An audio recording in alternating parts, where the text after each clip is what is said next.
Okay, greetings and welcome to another Educator Innovator Hangouts on Air. It's November 12th and today's topic is Connected Learning at the Crossroads of the Classroom and Library. I'm your host and moderator for today's discussion, Sandra Hughes-Hassell. I'm a professor in the School of Information and Library Science at the University of North Carolina at Chapel Hill. Today our guests are Melissa Techman, Alida Hanson, and Priscille Dando. As members of the school library profession, they are here to discuss the role that connected learning plays in the future of education and libraries, and the specific ways in which schools and libraries can partner in educating teens to succeed in school and prepare for college and careers. Our discussion today is prompted by a white paper released by the Young Adult Library Services Association, YALSA, in January of 2014, entitled The Future of Library Services for and with Teens, a Call to Action. But let's let our guests introduce themselves, starting on screen left. That's you, Alida. Hi, my name is Alida Hanson, and I am the librarian at Weston High School in Massachusetts. We are fairly small, just under 800 students, and we are in a suburb of Boston. We have a lot of neighboring colleges, for example, Brandeis University, Regis College, and we're in the Boston area. A lot of our students have parents who are professors. You know, schools like MIT and Harvard and Brandeis. We're a very wealthy district. We also have a very strong program with students from Boston called the METCO program. So we have a diverse population. I'm very happy to be here. Thanks.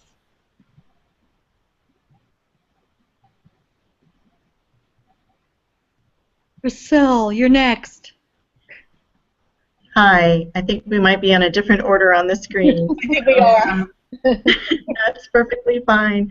Hello, everyone. My name is Priscille Dando. I am the library coordinator in Fairfax County Public Schools in Virginia. We are the 10th largest school district in the country, and I'm responsible for the library programs in 196 schools for 187,000 students. And we are extremely economically and ethnically diverse. Interesting. I'm Melissa Techman, and I'm at Broaduswood Elementary School.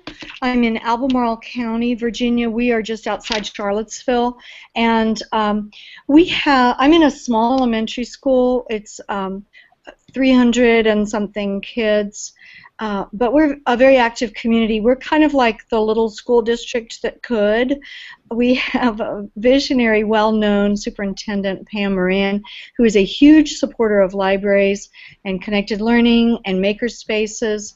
So it's a great place to be. I'm also a former public librarian. I was at Weston Public a long time ago. And in the last year, I've been doing some projects with teens and really enjoying that age group. Okay, thank you. One more thing before we get started. If you're watching this hangout from the Educator Innovator blog page, we really encourage you to jump into the chat room to converse with others who are watching. We'll be posting links to resources throughout the webinar. So we're going to get started with the first question. As I mentioned in the introduction, this conversation is prompted by the recent YALSA report, The Future of Library Services for and with Teens, a Call to Action.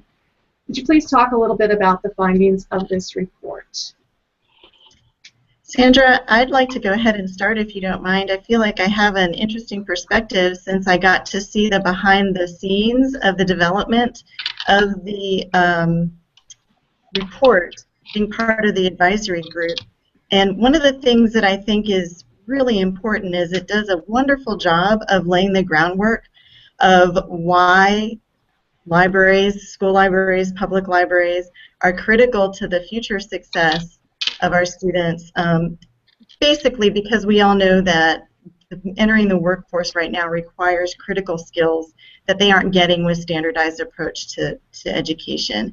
And as librarians, we know that our users have been shifting from that consumer model of information to that creating new knowledge and a production kind of mindset. But what's great about the report is it really brings that connected learning piece in, and that might be what's new to a lot of people.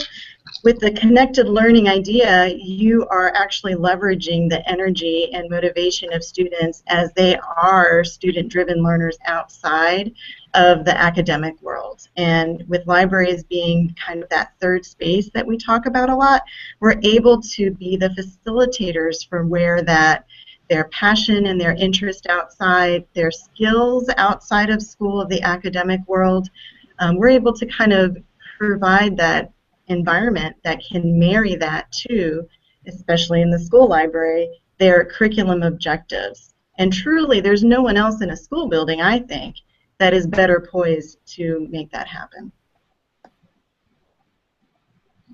I'd like to praise this document for really giving a good big picture of the shifts in the culture and demographic shifts and the kind of technological shifts, and then also talking about what that creates in terms of needs to really serve this teen population in a more robust way.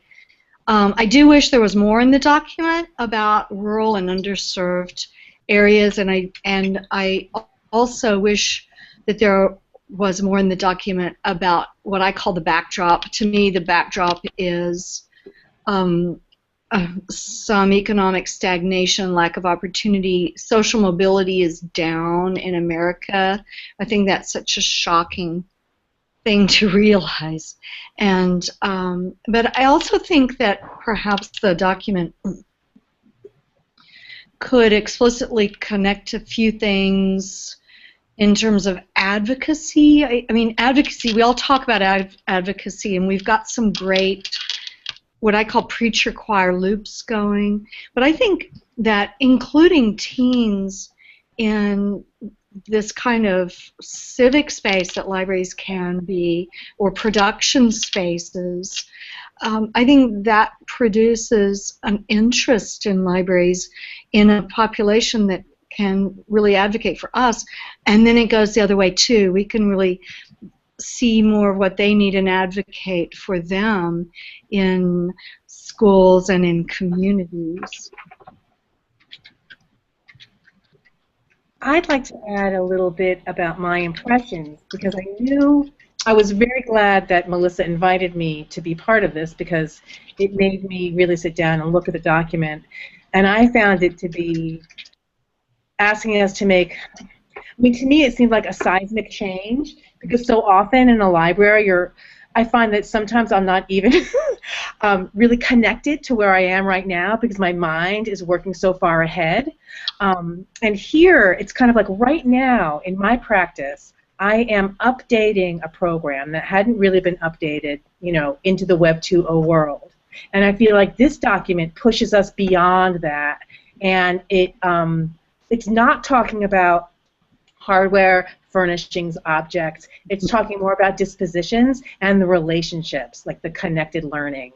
So I found that to be tremendously exciting, and I really like the statements about, you know, staff, how we need to be tech savvy, interested in it, and enjoy it, and always be learning more. And I like the emphasis on management and development and management of staff.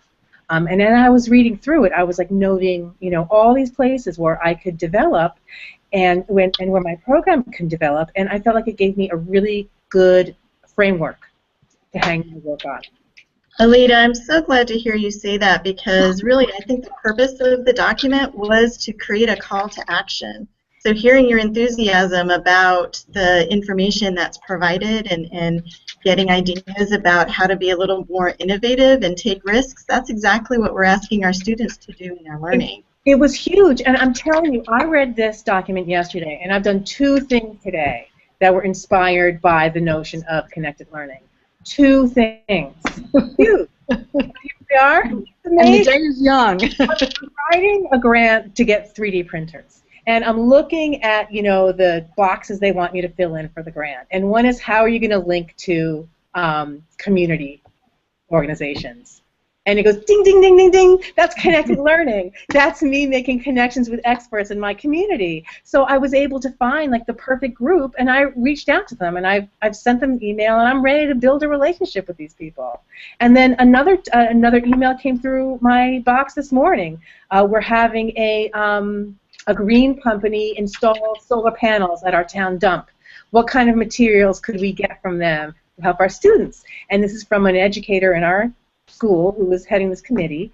And I said, I don't want a report from them. I don't want materials from them. I want them to deliver a person who can be my contact, who I can connect my students to with as a content expert. And this gave me permission to do that. In conversation, Alida, I remembered that you were talking about how it's an era of specialization, and so giving teens access to experts and building those connections is so important. And I really think young people are not born knowing how to find experts or how to reach out to them, but it's so worthwhile to build on that. Well, and it's an issue of equity, and I see it here in my school, because we're a wonderful school. We offer a lot to our students. One of the things that we do every year is we have an internship program for all seniors, and we will connect students, you know, with their internships. But there are many students whose parents cultivate relationships with people and hook them into like really outstanding, high quality internships that not everybody has access to, and that's an equity issue. And there are students who are not, you know, you can go to the same school, but you're not having the same experience, you know. And if I can bridge that gap in any way by collecting content experts and people who students can connect with on their own, it would be enormously valuable. That sort of leads to one of the questions that we have, which is at the heart of this document, there is that question of equity. And so could you talk a little bit more about that, what you're seeing in terms of equity issues and what you're doing in your schools or in your systems, or you're seeing in the public library in your communities to address these equity issues? I think in our system in Albemarle County, I work closely with the high school librarians. We're a small group, and we all kind of talk and learn from each other. But I think there's a new urgency in the arena of access when you're talking about equity. It's access to so many different things that really matter in the lives of students, and putting more tools and more knowledge in the hands of all students. And I think also Monticello High School, one of our high schools, has done a wonderful job in seeking out underserved groups within the school, connecting them with each other, and then launching all kinds of things from a music studio to drama opportunities inside the library. They have something, I guess people would call it a genius bar. I find that a really murky term, but you walk into the library and the first thing you see is students manning what looks like this giant tinkering table, so you can learn something, or you can try something, or you can fix something, and it really kind of sets the tone for this is a place where students are welcome to just try stuff. And every time I visit Monticello High School, I see groups of students interacting and doing things together, and they are very mixed groups, and I think that's unusual in high school. And I think it's really thanks to the two librarians that run that. The last time I was in there, the students were working, they have a 3D printer, and they were working on a drone, a tiny little aircraft, printing parts for a tiny little helicopter. This was actually an idea from one of the librarians, and the kids loved it, because it's a giant vaulted space, and so this drone would help the librarian string up and loop it over, you know, something that is 60 feet in the air, instead of calling the custodian in with 60-foot ladder, I guess. I don't know. But it's amazing to see them start to feel important in terms of their contribution to the school. So I think if you extend that into the community, I was in the post office a couple of years ago, and it was closed. You know, you can still ship things when it's closed. And there was a guy in there, and he clearly was not very literate, and he said, I'm trying to mail my child support payment, and I'm really not sure what I'm doing. And it has haunted me, that experience. I helped him, sent him on his way.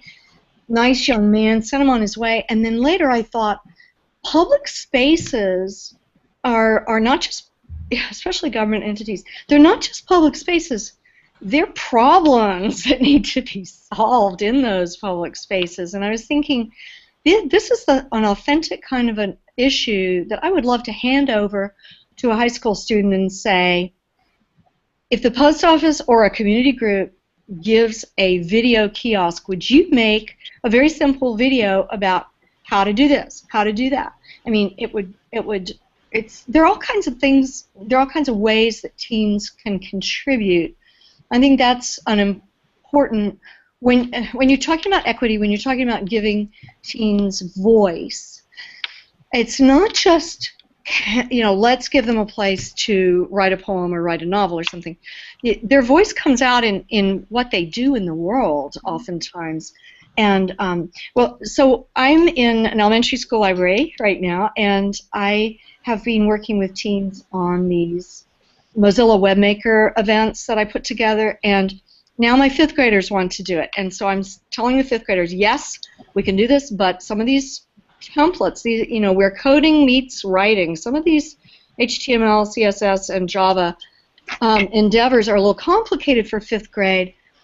But if I take one of these templates and hand it to a high school student and say, could you and some of your friends rewrite this one template into 3 different templates, 3 different activities, I've got students that are passionate that want to learn coding. So I think the more we can put, it's almost like giving teens a professional stance in our world. I think that really builds a sense of voice. Melissa, I really like your concrete examples of how student problem solving can really contribute and provide an opportunity for learning. When we're thinking about equity issues, I think that one of the most important things that we have to keep in mind is with connected learning, we're talking about student interests, of course, as kind of a motivator for doing some of these authentic projects. But I think the report does a really nice job, too, of laying out the argument that there's an opportunity gap. So you may have students who are very interested or wanting to be engaged, or maybe students who have never even had the possibilities presented to them of the opportunity to be engaged. And that's where the library can really step in. And in my district, we have 12,000 school-age children that do not have access to technology or the internet of any kind except for at school or in a public library or some other aspect. That's 12,000 students who are falling further and further behind in the social connectedness that we know their peers are really involved in. So the library is the place that can begin to fill that gap, as well as dealing with the partnerships in the actual community so that these students can be connected in the community when they're not at school. And I feel that that's something that's extremely important, and maybe school librarians don't necessarily see themselves as playing that role, but I think that's critical for the learning and advancement of all our students. Alida, do you have anything to add to that? Any other examples of equity in your school or your community? Well, there are a lot of, we have a lot, like 2 different communities here at our school, because we do have most of our students do live in town, and we have, connections in town that are grown through, proximity and history. And then we have another very substantial group of students who are from Boston, and it's almost like they are a different community because they're not here at night. They don't have access to the same connections, and neither do we, like as teachers, have the same proximity to the community as we do to the students here in town. So that's one of my areas of growth, is to reach out more to that community to see how I could incorporate them as, connected learning experts, for our students, and drawing those students' communities into the school instead of it just being our town. And I think that what you're describing there is a good opportunity for the public and school libraries to have those partnerships as well, which is, We often think they are happening. We know they should be happening. Sometimes they're not happening as much as we want. And so around this common goal of this report, I think it's a good opportunity for libraries, public and school, to work together so we have the same sort of vision and mission that we're moving towards. We just had a meeting with our with our public library about materials for English language learners, because we've had a real spike in Chinese students coming here, and it's been growing over the past couple of years. And there's a sizable Chinese community who we're trying to, meet their needs, adults and children, and they've done a really nice job collecting materials and having conversation classes. They're running out of tutors. And after reading this report, I was like, oh, well, you know what? I can mobilize high school students to be tutors at the at the public library for community service credit. I mean, it won't be easy, but it's an obvious connection. That's a great example, and that brings us to another question that we have, which is the report outlines a lot of these changing demographics that we're seeing in the country. And this year is the first year that schools are projected to be majority youth of color. So how are school libraries and libraries responding to these demographic changes? You just gave an example there, Alida, of your public library collecting more resources for the Chinese community, as well as providing tutoring and other classes. Priscille, I know you have a very diverse population in terms in your community. I do. As a matter of fact, as I was driving in literally this morning on the radio, there was a report that Fairfax County Public Schools took in an unexpected 1,000 unaccompanied minors. If you were listening to the news over the summer about the immigrant influx of school-aged children and youth who have arrived in this country alone. And our general area has taken in 3,000 of these, but my district has taken in 1,000. And I think from the library viewpoint, these students, you can't make a generalization about them. They're going to have a variety of different backgrounds in the education field, and probably some trauma as they come into your space. And as I was driving in, I was thinking, the library is that place that can be most engaging and welcoming and make that student feel connected in a way that they probably would not be able to be connected otherwise. In this interview, there was a teacher who said that she taught 2 of these students who had never had any formal education, and they were in high school at this point. So how are we going to make those connections with students when they don't have the previous experiences and we can't make assumptions for what they've done? I think the library is the perfect place to be able to engage and welcome those students so that they can begin that development of feeling successful in an academic way. Obviously we don't have some of the burdens that the classroom teachers would have with them, but we're still really responsible for the learning that takes place in the environment around us. So I would hope that all of the librarians in my district are really reaching out to those students.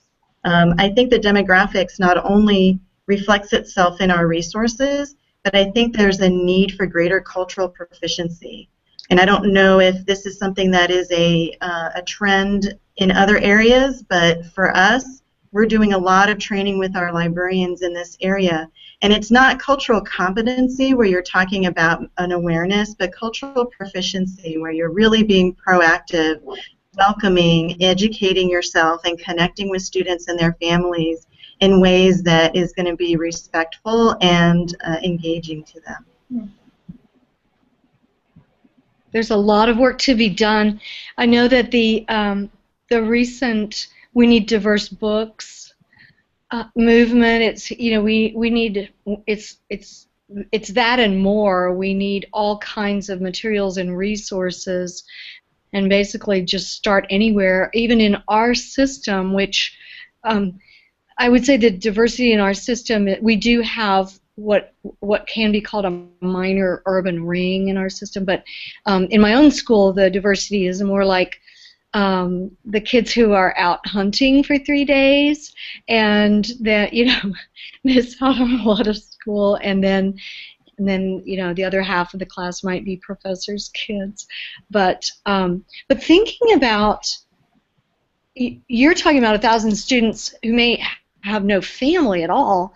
And then there are the other students who may have family support, but families where there is low literacy, and the public libraries have attempted to support this. I mean, tutoring is a start, but I think what we can do, and I love connecting with public libraries, and public libraries are so willing to partner with schools in all kinds of different ways, but I think this would be a real area where we could help in terms of just involving parents. Parents are parents. They love their kids. I came to America when I was 4. I became a citizen when I was 10. I spoke 4 languages when I got here, and now I speak American and a little Texan at times.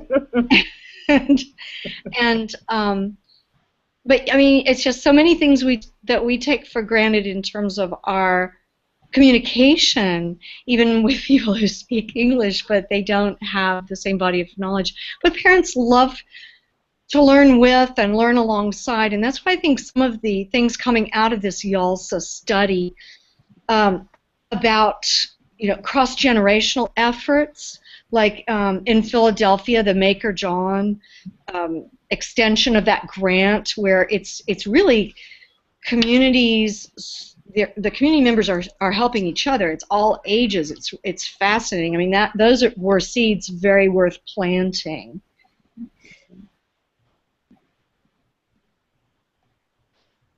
I think, Priscille, you made a really important point, and Melissa, you followed up on it about not being able to make assumptions about the students or the teens that come into our libraries, and that goes back to the idea that you talked about at first, Alida, about the importance of relationships and building those with teens, with the community, that I think is really highlighted in the report as well. So we've kind of been talking a lot about connected learning, but let's turn to it a little bit more specifically. So how do you see the connected learning principles playing a role in the future of libraries? Oh, I'm trying to find the principles. Trying to find the guide. Hey, Alida, while you're hunting, I'll just mention that locally, our public library system, Jefferson Madison Regional Library, I've talked to a couple of their teen librarians, and they are planning to move their teen advisory committee meetings into the high schools. Teens are too busy to go places, and so I think that's a great idea.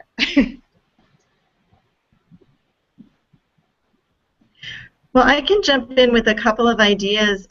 One of the things that gets me so excited is that with some changes in the state of Virginia around our standardized testing requirements, and I know Melissa, Albemarle is ahead of many districts across the country in this idea, but the pendulum is really starting to swing away from that standards-based learning and really looking at more critical competencies as being the core of what you're looking at. For example, in my district, our superintendent has worked with teams of all stakeholders to create Portrait of a Graduate, and our official instructional services priorities are to support the elements of that over content being the sandbox you play in, but our outcome should be these elements of Portrait of a Graduate, which include a Portrait of a Graduate in Fairfax County is a collaborator, a communicator, a global citizen, a critical and creative thinker, and a goal-directed and resilient individual. And all of this comes together and speaks library just through a megaphone. So all of the discussion about project-based learning, authentic problem solving like Melissa was talking about earlier, all of this comes together in a library environment and fits beautifully with the call to action and the future of libraries. We are poised to be leaders in this pendulum swing at the school level. I would highly recommend, if anyone hasn't taken a look at a 2010 article from the Buck Institute called The Main Course, Not Dessert, and it really lays out very nicely, and it's not even an argument, it's handing to you the points about the fact that if you do project-based learning and focus on that problem solving, that will take care. That shouldn't be the add-on. It shouldn't be for kids who have a foundational knowledge. It should be the work. Have kids start doing, and they will learn along the way. And that, I think, is really a nice alignment with the connected learning and other principles that we see in the YALSA report. Well, and one of the things that strikes me with this approach is that it's so different from what our teachers are accustomed to doing, and it's risky. And we will have to put ourselves out there and model this kind of behavior. I mean, I was just in a class last week where I said something and a student corrected me, and the whole class was like, "Ooh, you're challenging the teacher." And I was like, wow, you know, they really feel this thing. And I was like, oh, you found it and I didn't, you know, good for you. You were the first person out of like 200 to catch that. That's fantastic. But I see it as being risky, and I see it as coming at a time when, you know, the stakes are really high in terms of testing and moving to the Common Core and technology overload. And, you know, I appreciate and I am energized by this change, this shift, this almost traumatic shift. But I really see challenges ahead for us to put it into practice. And I'm willing, you know, I am willing to go out there and do it, because the way that I see libraries working now in schools is it has to change. Because we're not meeting the needs. If we're practicing the way we were even 10 years ago, we're not meeting needs. We're meeting other people's expectations, but we're not meeting the teens' needs. And that's the challenge with using this paper as a blueprint going forward. I think it's also great the way the this white paper talks about being a facilitator, not an expert. I just think that that's something that you can really relax into. You know, with my work with teens in the last 6 months, doing some of this educator innovator stuff with webmaker tools, I always tell them, I start every session by saying, here's what we're doing, and here's how we're going to share it with people here and in other places. But I don't actually know very much coding. I've gotten quite far with a little logic and some common sense. But I'm going to be joining in with you, and as I run into roadblocks in these projects, you guys can help me, and we all help each other. But just to be a facilitator, the same thing with so many librarians do all kinds of what I call real media, you know, video and musical kind of stuff, and it doesn't mean that they're experts at all, but they know just enough to get the ball rolling, and then watch teens really step up and just feel helpful and feel competent. Yeah, I wanted Google Apps like to be a huge equalizer in our school, like in terms of, you know, getting kids to think creatively about technology. And I see amazing things that the kids are finding and doing just on their own, and not the kids who you would think it would be coming from. So as these tools, you know, become more, you know, ubiquitous, we're going to be seeing more. And, you know, I'm always like looking forward, and like teachers are asking me these things, and teachers ask me to vet tools for them. And no sooner will I, you know, do my exploration into a good tool for X, Y, or Z, and then I'll look at a student's project and like they've already been using it and they found it on their own. I think also one of our tasks is to use what we know, our professional knowledge about structure of knowledge, classification of tools, to support teens in that kind of a lens to look at our technology tools, because then they have a way of understanding new tools that haven't been invented yet. You know, I think that's another way in which librarians just have so much to offer. But though one thing that I want to make sure I get in there is that there are what I call suffering states, and let's be honest, California's one of them, in which the number of school libraries has been decimated. And I don't think anyone has ever really done the research or released the research on, you know, what did contribute to that. I think it's really not okay to just accept budget cuts as some kind of a specific and reasoned answer to why libraries vanish, but it's, of course, it's not just school libraries in California, it's other sort of cultural entities too, but I really think that it's going to be hard to get libraries back in place in certain states where the numbers have been so decimated. But as we connect with public libraries, connect with teens, connect with communities, there's some hope. I mean, that's another part of this position paper, is that it's not just what teens need and deserve, but there's also some hope there that we can, you know, recover from some of these losses. I think the mission statement at the beginning of this paper, it starts out, the mission of Young Adult Library Services is, and then it goes on to talk about what teens need and what teens deserve. But you could replace that, Young Adult Library Services, with the mission of a school, the mission of a community, the mission of our country. I think it's really well stated.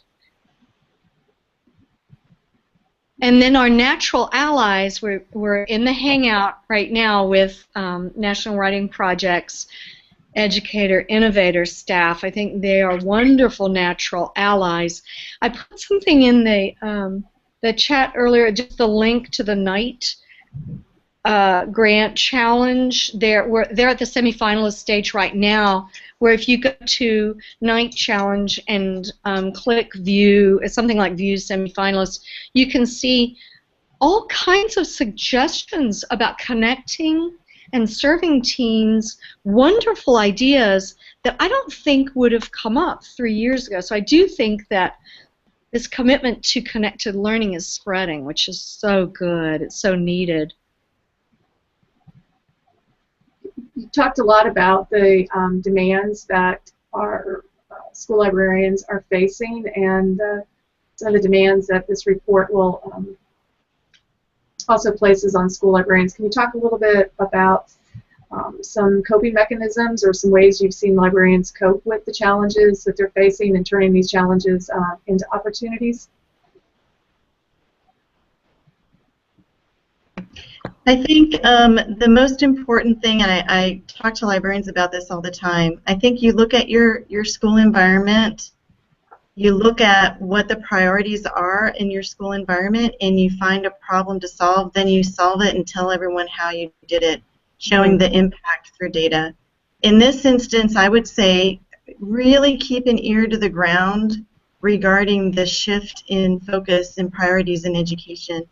I think that at least in my district, and if anyone if your districts are subscribers to Ed Leader 21 or model schools or any of those really innovative, forward-thinking models for education, I think we all realize that librarians have been living in the world of critical thinking for decades. They've been providing individual instructional experiences for students for decades, and now is the time for us to lead the change in our buildings. And I bet you, if you have your conversations with your administrators and you look at some of the research that's on, even just Ed Leader 21 is great because it's just very accessible, and show how what you are already doing fits in with that, and then bringing in some of the ideas of connected learning in the sense that, you know, silo learning, especially at the secondary level, just isn't tenable anymore. Students don't learn in silos out in the real world. They're embracing and integrating, and so we need to take the skills that they are organically developing themselves and harness that so that they are seeing those same similar experiences when they're in the school. And I think it was Melissa who talked about the importance of the facilitator model. And I think Alida also said, well, that's really risky for teachers, and it is.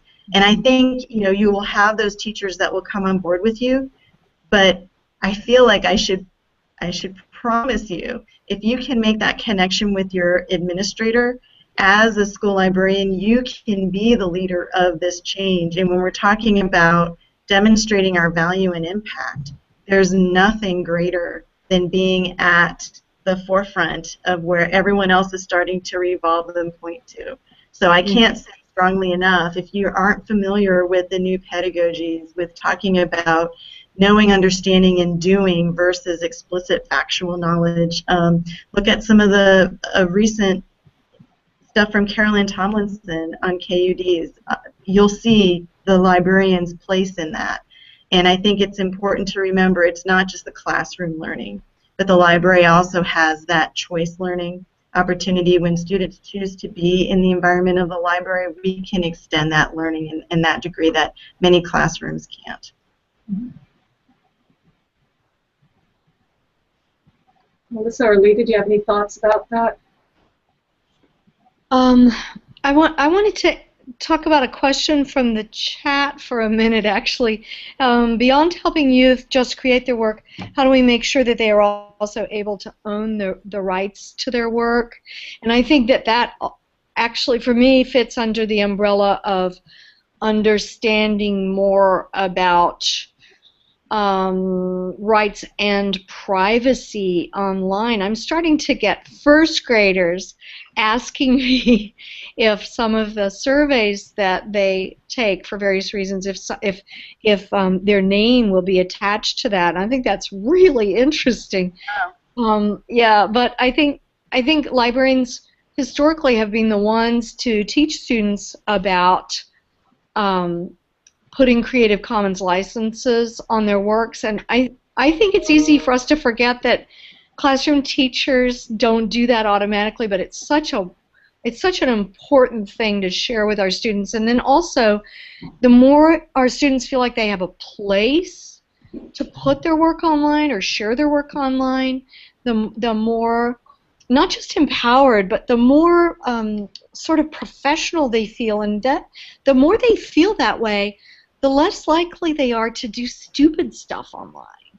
Well, that leads to the, the digital portfolios. Yeah. Or how are you going to collect and reflect and show your learning to somebody else? And that, I see, is a huge space for librarians to get involved with kids on all levels. And that will be that whole reflection piece for students. We had to make space for that in the curriculum, and I don't see space for it in my curriculum now. Yeah. And I think the Badges program is moving, towards that too. So how do you take this connected learning, the things you're learning through that, and express that learning to other communities, including future employers.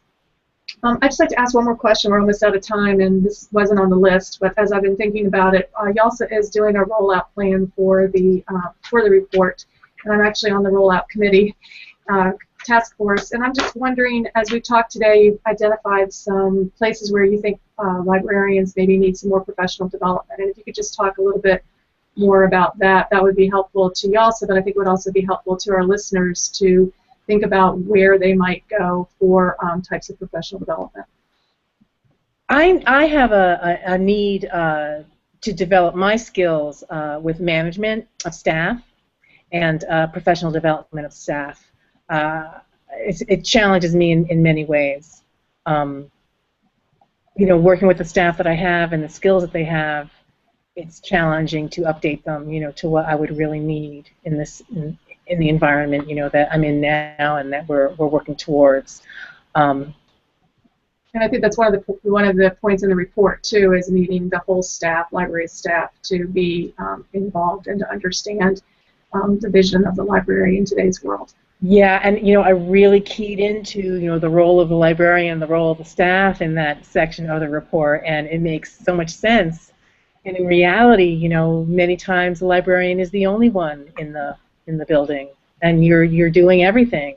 You're not creating programming. You're picking up the paper under the table. So that's something that I would need. I would need time management training and professional management skills. I think would benefit me a lot.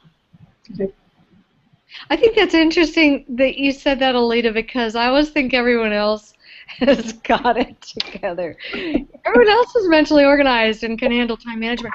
Well, but with information overload, maybe managing information, managing our products, managing our time, maybe that can become a huge shared shared project or shared problem / opportunity that our students, our teens can help us with. I've got students that, fifth graders, this summer, some of the middle school students that I worked with are so much faster than I am at making screencasts. It's like, why am I doing it all? You know, so moving some, I agree that there need to be different entry points, you know, according to people's comfort level to these things. But yeah, I think a lot of people want to do these things, but they're scared. They know that research is supposed to be messy, but they're not sure their library is supposed to be messy. Right. Yeah, I would say professional development focused on the new pedagogies, focused on, we say that we're all about inquiry, but do we really know about guided inquiry and how we approach our student learning in that way? And when you do that, naturally the partner to that is student engagement. And so I know that we have librarians who are very comfortable with their information literacy and their information seeking strategies, and those are important skills that are content neutral, that are needed in order to do all of this exploration we want to do. But how are you teaching that? How are you having students discover and uncover their own learning, or are you covering how to do things? And so the biggest shift, I think, in our district in the way that we've approached instruction is to really focus on the questions and the enduring understandings. And the enduring understanding is not the facts. It's not what you did just that moment, but it's what they're going to take with them when they walk away and are able to transfer and apply in a new situation. So it may even be I was observing an elementary school librarian at Colburn Run, and she was having the students explain how a library is organized, second graders, by figuring out and uncovering what that spine label really means. And then in the end, the idea is if almost everything that deals with information has an organizational structure. So if you're ever confused, try to ask questions about how are things organized. That blew my mind. We're talking about second graders, and that was so much more engaging than a simple, well, F stands for fiction, and things are in alphabetical order, and you could cover that in 2 minutes, but we had a very engaging 20-minute discovery experience with second graders. So imagine with teenagers, empowering them to uncover their own learning. That's what gets me excited about being a librarian. That's a great place to stop, I think, a good thought to stop on for today. So I just want to take this last minute to thank our guest. It was a great conversation. One piece that stood out, one phrase that stood out is to relax into this role. And I think that that's something we've been talking about a lot today, is how do we relax into this role. If you're interested in learning more about Connected Learning, make sure to check out the Connected Learning Alliance site at http://clalliance.org, where there are tremendous testimonials from practitioners and informative multimedia pieces. And if you'd like to keep abreast of future opportunities from Educator Innovator and partners like the one we heard about today, sign up for the monthly newsletter at http://educatorinnovator.org. And of course, follow Educator Innovator on Twitter at innovates_ED. And so I want to thank all of you guys. It was a great conversation, and thank all of the people who are out there listening, and have a good afternoon. Thanks, Sandra. Thank you. You're welcome.